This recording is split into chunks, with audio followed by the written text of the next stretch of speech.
रुक करते हैं बड़ी खबर का। देश भर में कोरोना के केस में इजाफा हो रहा है। कोरोना के मामले बढ़ते जा रहे हैं और झारखंड में लगातार नए मामले भी सामने आ रहे हैं। ऐसे में थोड़ी भी लापरवाही पड़ सकती है भारी। सवाल इसलिए भी कि ज्यादा गंभीर है क्योंकि जिनके कंधे पर कोविड के नियमों को सख्ती से पालन करवाने की जिम्मेदारी है वे ही लापरवाह हैं।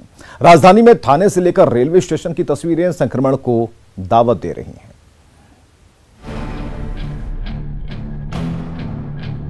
एक बार फिर कोरोना के बढ़ते मामले डराने वाले हैं, क्योंकि देश भर के कई राज्यों के साथ ही झारखंड में भी कोविड संक्रमण का खतरा दिन ब दिन गहराता जा रहा है। हर दिन नए केस सामने आ रहे हैं। ऐसे में सावधानी बेहद जरूरी है, लेकिन जो हालात हैं वो चौंकाने वाले हैं, क्योंकि जिनके कंधे पर कोरोना के नियमों को लागू करवाने का दायित्व है वो खुद लापरवाह बने हुए हैं। बीते एक दिन में ही प्रदेश में मिले 400 से ज्यादा केस में से आधे से ज्यादा रांची में हैं। लेकिन जरा बरियातू थाने का हाल देख लीजिए। कैसे कोविड नियमों को तिलांजलि ये खाकी वाले दे रहे हैं। कोविड वैक्सीन इंजेक्शन लिए हुए हैं, बट फिर भी एहतियातन मास्क यहाँ से बाहर निकलते हैं तो लगा लेते हैं। वैक्सीन लिए हुए हैं, हालांकि एक्सपर्ट कहते हैं कि अगर वैक्सीन लिए हुए भी हैं तो मास्क जरूर लगाएं और सोशल डिस्टेंसिंग का पालन करें। पंकज जी, हाँ, वैक्सीनेशन हम लोग करवा लिए हैं, मास्क लगाए हुए थे। अभी जस्ट गाड़ी से उतरे तो मास्क पॉकेट में रखा हुआ, लगा लेंगे थोड़ा देर में। अब ये नजारा है रांची रेलवे स्टेशन का, जहां बड़ी लापरवाही बरती जा रही है। दूसरे राज्यों या शहरों से आने वाले मुसाफिरों को बगैर मेडिकल जांच कराए ही प्लेटफॉर्म से बाहर भेज दिया जा रहा है। तर्क भी खूब दिया जा रहा है। हम इस समय खड़े हैं रांची रेलवे स्टेशन पर, जहां रेलवे यात्री जो नई दिल्ली से अभी गरीब रथ ट्रेन पहुंची है, रेल मुख्य परिसर से जो प्लेटफॉर्म नंबर 1 है वहां से रेल यात्री न गुजरकर सीधे ओवरब्रिज पर चढ़कर बाहर निकल रहे हैं। जो टीम यहाँ अभी जो रेलवे यात्री निकल रहे हैं मुख्य स्टेशन से नहीं निकलकर सीधे यहाँ से निकल रहे हैं, इसलिए कि आगे भीड़ भाड़ होती है। 1 नंबर प्लेटफार्म भीड़ के कारण ही हम लोग इधर से निकालने की व्यवस्था की गई है। आप कहाँ से आ रही हैं? दिल्ली। कोई जांच कराई थी दिल्ली से निकलते वक्त? नहीं, अभी नहीं कराए हैं। कोई जांच नहीं कराया? नहीं कराए हैं। तो सीधे यहाँ से बाहर चले जाएंगे अपने आवास पर? जी। राजधानी से आई लापरवाही भरी ये तस्वीरें तब हैं जब झारखंड में बीते 24 घंटों में 418 नए कोरोना के केस मिले हैं। 418 केस में से 262 केवल रांची में दर्ज हुए। 25 से 30 मार्च तक 1042 नए संक्रमित मरीज मिले हैं। राज्य में एक्टिव केस की संख्या 2254 तक पहुंच चुकी है, जबकि कोरोना के 1260 एक्टिव केस केवल रांची में हैं। जाहिर तौर पर कोरोना के बढ़ते आंकड़े सरकार के लिए चिंता की लकीर है। बावजूद इसके लोगों की लापरवाही समझ से परे है। क्यों लोग कोविड नियमों का पालन नहीं करते, क्यों अपनी जान से खिलवाड़ करने पर आमादा हैं और क्यों खुद के साथ दूसरों की जान भी जोखिम में डाल रहे हैं, ये बेहद गंभीर सवाल है जिससे बचने की जरूरत है। न्यूज़ 18 के लिए रांची से उपेंद्र के साथ संजय सिन्हा की रिपोर्ट। तो राजधानी रांची का हाल आपने देखा। जमशेदपुर में भी लगातार कोरोना के मरीज मिल रहे हैं। इसके बाद पूर्वी सिंहभूम के डीसी ने पूरे जिले में कोरोना गाइडलाइंस के पालन के सख्त निर्देश दिए हैं। इंसिडेंट कमांडरों को अपने अपने इलाके में जांच अभियान तेज करने के साथ क्वारंटीन सेंटरों को भी एक्टिव करने के निर्देश दिए गए हैं। प्रशासन की टीम ने सिद्धगोड़ा स्थित प्रोफेशनल कॉलेज का दौरा किया और एडीएम ने 1 हफ्ते के भीतर क्वारंटीन सेंटर को एक्टिव करने के निर्देश दिए हैं, जिसमें 1500 लोग एक साथ रह सकते हैं। ये पता लगा रहे हैं कि अगर कोरोना मरीज बढ़ते हैं और सीरियस कंडीशन होता है तो पुनः हम लोग इसको बहाल करेंगे। आप देखेंगे कि पूर्व में जो हम लोग व्यवस्था किए थे, यहाँ पे सिलेंडर गैस से लेकर के सारे बेड लगे हुए हैं और तमाम वो सुविधाएं हम लोग जो उस समय मरीज को देते थे वो पुनः हम लोग बहाल करने वाले हैं। लोगों से अपील भी कर रहे हैं कि लोग जो कोरोना बढ़ रहा है उसको देखते हुए लोग सोशल डिस्टेंसिंग, मास्क जरूर पहने और सैनिटाइजर का भी यूज जरूर करें। जमशेदपुर में कोरोना के बढ़ते मामलों को लेकर साक्षी बाजार में दुकानदारों के साथ लोगों की भीड़ पर जिला प्रशासन ने कार्रवाई की है। न्यूज़ 18 पर खबर दिखाए जाने के बाद प्रशासन ने फुटपाथी दुकानों को हटाया और साथ ही बिना मास्क वालों को दौड़ाकर पकड़ा और जुर्माना वसूला। साथ ही लोगों की कोरोना जांच कराई जा रही है। नियमों के उल्लंघन करने पर दुकानों को सील किया जा रहा है। यहाँ तो एक तो ग्राहक नहीं आ रहा, थोड़ा बहुत दुकान लगा रहे हैं तो प्रशासन आके 5 मरते 6 मरते ठीक दे रहा है। अब बताइए हम लोग कहाँ जाएं? अगर इस तरीके का बात है तो हम लोग कहाँ जाएं? 5 मरते 6 मरते उठा के फेंक दे रहा रोड के सामान। जिला प्रशासन और जेएनएससी के द्वारा जो है कोरोना का जांच RT-PCR टेस्ट यहाँ किया जा रहा है। यहाँ का टारगेट 200 का है और यहाँ लोग जो मास्क नहीं पहने हैं उनको तो ला कर टेस्ट किया जा रहा है। उसके अलावा बाकी लोगों को भी रोक करके कन्विंस करके उन लोगों का भी टेस्ट किया जा रहा है। तो कोरोना के काले साए ने सिमडेगा में होने वाले जूनियर नेशनल हॉकी चैंपियनशिप को भी अपने चपेट में ले लिया। टूर्नामेंट में हिस्सा लेने वाले 12 खिलाड़ियों के पॉजिटिव पाए जाने के बाद टूर्नामेंट को फिलहाल स्थगित कर दिया गया है। सिमडेगा में होने वाले हॉकी जूनियर नेशनल टूर्नामेंट पर कोरोना का काला साया पड़ गया है। टूर्नामेंट में हिस्सा लेने वाले 12 खिलाड़ियों के कोरोना पॉजिटिव पाए जाने के बाद एहतियातन टूर्नामेंट को स्थगित कर दिया गया है। 12 व्यक्तियों का अभी तक पुष्टि किया गया है। ये प्रोसेस चल रहा है, जब तक चलेगा तब तक हमको ये नहीं पता चलेगा अंतिम कड़ी जहाँ तक ये पहुँचा है, ताकि उस कड़ी को हम लोग वहाँ तक जाके उसको तोड़ सकें। तो इस पूरे सिनेरियो में हम लोगों ने हॉकी झारखंड को भी इन्फॉर्मेशन दे दिया, उनके स्तर से हॉकी इंडिया को भी इन्फॉर्मेशन दिया जा चुका है कि जो ये टूर्नामेंट है अभी के लिए इसको हम लोग पोस्टपोन कर दिए हैं। जब स्थिति सामान्य हो जाएगी उस समय इस टूर्नामेंट को फिर कराया जाएगा। जूनियर हॉकी नेशनल टूर्नामेंट का आयोजन सिमडेगा के एकमात्र एस्ट्रोटर्फ स्टेडियम में 3 अप्रैल से किया जाना था, लेकिन टूर्नामेंट शुरू होने से पहले ही झारखंड के 6 खिलाड़ियों समेत 12 खिलाड़ियों के कोरोना पॉजिटिव पाए जाने से हड़कंप मच गया है। टूर्नामेंट में हिस्सा लेने के लिए सिमडेगा पहुंची चंडीगढ़ की जूनियर हॉकी टीम के 5 खिलाड़ियों के अलावा 7 और खिलाड़ी कोरोना पॉजिटिव पाए गए हैं। इसके बाद टूर्नामेंट में हिस्सा लेने आने वाली बाकी टीमों को रास्ते से ही वापस लौटा दिया गया है। चंडीगढ़ से जो टीम आई है उसमें से 5 या 6 संभवतः पॉजिटिव निकल गए हैं और हमारे झारखंड के भी जो खिलाड़ी हैं वो भी पॉजिटिव निकल गए हैं। तो चांसेस है कि उनका इन्फेक्शन दूसरे को लग चुका होगा।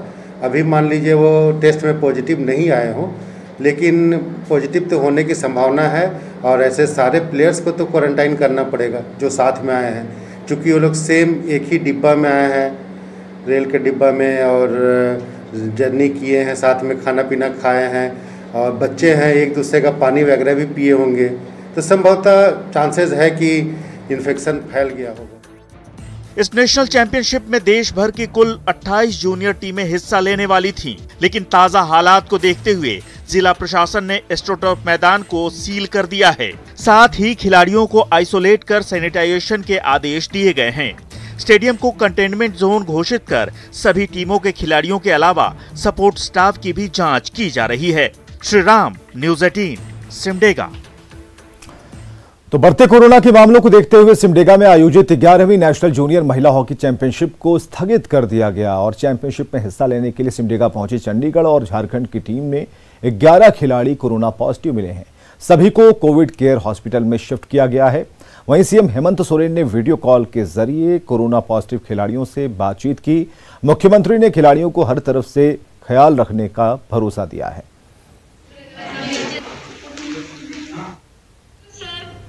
गुड आफ्टरनून बेटा, कैसे हो? Good afternoon sir.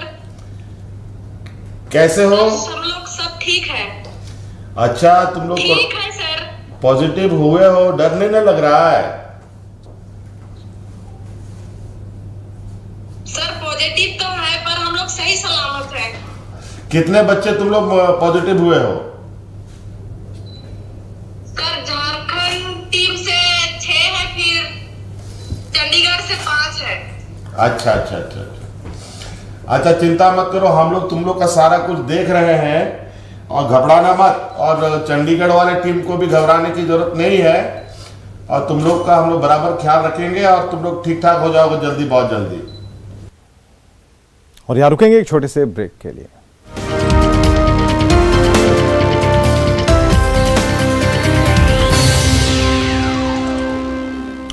अगली खबर है धनबाद से, जहां टेस्ट ड्राइव के बहाने शातिर ठग दिन दहाड़े चमचमाती बाइक ले उड़े और ठगों की करतूत सीसीटीवी में कैद हो गई। निरसा पुलिस ठगों की तलाश कर रही है और इस घटना से शोरूम के कर्मचारी सख्ते में हैं।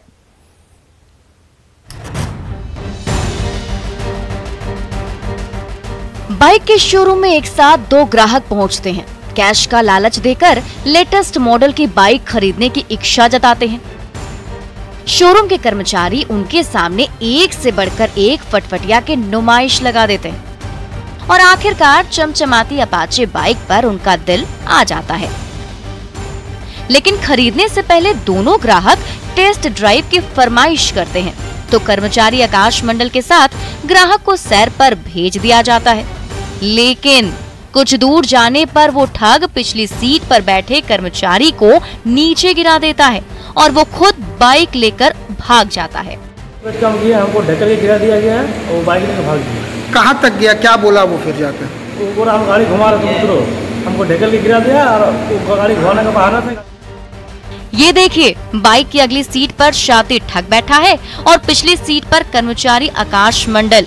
लेकिन कुछ दूर जाने के बाद ही वो ठग बाइक लेकर फुर हो जाता है। जब तक इस वारदात की जानकारी देने कर्मचारी आकाश मंडल शोरूम पहुंचता है, तब तक ठग का साथी भी फरार हो चुका होता है। दिन दहाड़े ठगी की शिकायत निरसा थाने में दर्ज करा दी गई है, लेकिन शातिर ठग का अता पता नहीं चल सका है। शोरूम का एक आकाश नाम का लड़का को हम बैठा के भेजे, बोले जाओ मोड़ से घुमाएगा। तो मोड़ का आगे जाके आकाश को बोल रहा, आकाश हमको रुकवाया, रुकवा के बोला गुटका लेकर। तो हम बोले भैया चलिए दोनों जाते हैं। तो आकाश को ढकेल को गाड़ी। दोनों शातिर ठगों ने टेस्ट ड्राइव के बहाने दिन दहाड़े चमचमाते बाइक की ठगी कर ली।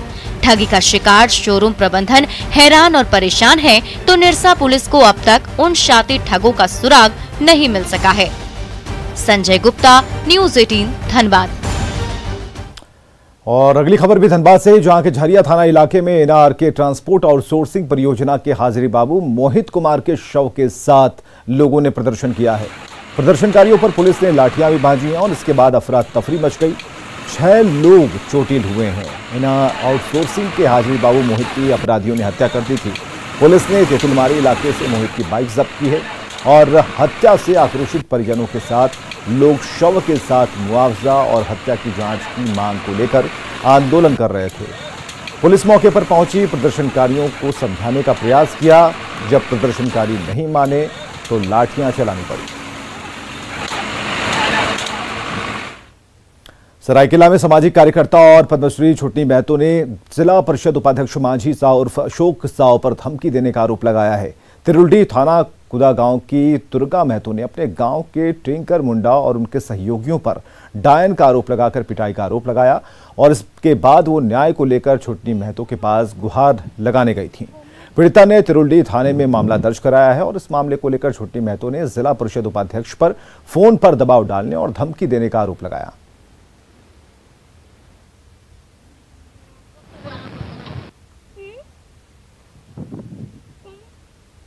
तो ये बोला कि आपका वही माझी साहब बोला कि नहीं, तुम्हारा जैसा बहुत महिला समिति का हम गठन किए हैं, विचार किए हैं और समझाए हैं। कोई यहाँ डाइन वाइन कोई नहीं कहता है। वो लोगों का बात दूसरा था, इसीलिए वो मार खाया। तो हम बोला मेरा पास डाइन वाला खबर है और तुम बोला दूसरा। हाँ, मंत्री को हम फोन कर दिए, जाओ अभी अच्छा से इलाज हो जाएगा, वो लोग आएगा, हम लोग यहाँ कॉम्प्रोमाइज करेंगे, आपको ये एक्शन लेने का कोई जरूरत नहीं है। तब हम फोन कर दिए, भाई मेरे को एक्शन लेने की जरूरत नहीं है। तो धमकी बोला तुम इसको क्या करोगे, कुछ नहीं कर पाओगे। तेजी से संक्रमण फैलाने वाली 33 प्रकार की बीमारियों की अब ऑनलाइन सर्विलांस होगी। इंटीग्रेटेड डिजीज सर्विलांस प्रोग्राम के तहत अब सभी एएनएम को अपने क्षेत्र की 33 तरह की बीमारियों से प्रभावित लोगों का डाटा रोज इस पोर्टल में फीड करना होगा, ताकि किसी खास बीमारी से ग्रसित लोगों की संख्या बढ़ने पर तत्काल कार्रवाई कर रोकथाम की जा सके। इसे लेकर सरायकेला जिले में सभी को प्रशिक्षित किया जा चुका है और 1 अप्रैल से यह पोर्टल ऑनलाइन काम करेगा। जो सर्विलांस करती है डिजीज का, तो उसका पूर्व में ये 22 बीमारी का ऑफलाइन हम लोग करते थे। अब वो कंप्लीटली डिजिटलाइज हो गया है और डिजिटल प्लेटफॉर्म के तहत गांव लेवल से जो HSC लेवल में एनएम को करना है ऑनलाइन डाटा एंट्री, उसकी फिर कंप्लायंस PSC, CSC और जिला के तहत होना है। ये ऑनलाइन पोर्टल है। अब 33 तरह के रोगों का सर्विलांस वो जो है ना ऑनलाइन होगा। पूरा डिजिटल के माध्यम से डेली अपडेट करना पड़ेगा, ताकि इसको कहीं से भी हम लोग सर्विलेंस के तहत या मॉनिटरिंग के तहत देखते रहेंगे और कभी भी किसी तरह का अनटुवर्ड्स कहीं कुछ मिलता है डिजीज कंडीशंस में, तो हम लोग उसको तत्काल प्रभाव से उसमें कार्य करते हुए उसको रोकने का। महेंद्र सिंह धोनी के फार्म हाउस का कड़कनाथ लंबे इंतजार के बाद आज से रांची के बाजारों में बिक्री के लिए आ चुका है। रांची के डेली मार्केट स्थित इजा फार्म हाउस के आउटलेट में बिक्री के लिए कड़कनाथ मुर्गियां और उसके अंडों को मंगाया गया। आज जैसे ही धोनी के फार्म हाउस से कड़कनाथ मुर्गियां बिक्री के लिए बाजार में लाई गई तो उसे देखने और खरीदने के लिए लोगों की भीड़ उमड़ पड़ी। ऑर्डर लेना स्टार्ट कर दिए और जैसे जैसे ऑर्डर आएगा वैसे से आगे हम लोग काम करते जाए। मुर्गों की कीमत क्या है? मुर्गों की कीमत 1000 रुपये किलो, मतलब एक मुर्गा अगर वेट करते हैं, एक मुर्गा का वेट है 1 केजी 100 ग्राम, 1 केजी 150 ग्राम, 1 केजी 250 ग्राम। हम देखने के लिए आए हैं रांची में, धोनी के शहर में, तो पहली बार देखने को मिला हमें ऐसा कुछ, तो अभी देख के पता करते हैं क्या रेट वगैरह है इनका। डायबिटीज़ पेशेंट इसको खा सकते हैं, हार्ट पेशेंट इसको खा सकते हैं, क्योंकि इसमें प्रोटीन से भरा हुआ है और साइड इफ़ेक्ट के कोई इसमें मतलब नुकसान नहीं है पेशेंट को। अगर कोरोना काल की बात करें तो कोरोना काल में हम इसको इम्यूनिटी पावर बढ़ाने के लिए खा सकते हैं। और आगे देखिए 200 गांव 200 खबर।